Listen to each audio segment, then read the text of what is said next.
तो hello guys, क्या बोलते यूट्यूब की पब्लिक। तो आए थे अपन अभी शादी के वास्ते बाहर गाँव। तो इधर इधर शादी का डेकोरेशन बहुत मस्त बनाए थे। तो नहीं गया, इधर फुल पब्लिक उली जमा हुई थी। ऐसा कुछ कार्यक्रम चालू हो गया था हल्दी का। तो अपन भी कपड़े वपड़े बदल के लिए अपने मस्त ऐसा।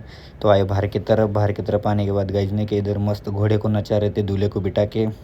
तो वह देखते बैठे अपन। उतने बाद इन्हें निकली बारात। तो अपन रुके इधर मस्त छाव में, क्योंकि अपने को लगली धूप। उतना होने बाद हो गया डीजे वाले के साथ इनका राड़ा। राड़ा होने के बाद गाइज ने क्या, फिर दूल्हे को लेके आए आगे उधर से।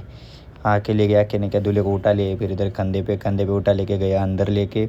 उसको लेके जाने के बाद दुल्हन को भी लेके आए गाइज कंधे पे। तो गए सब दोनों जने टेज पे जाने के बाद गाइज ने क्या, इधर इनका कार्यक्रम चालू किया। देखो हार बेल डाल रहे थे एक दूसरे के ऊपर।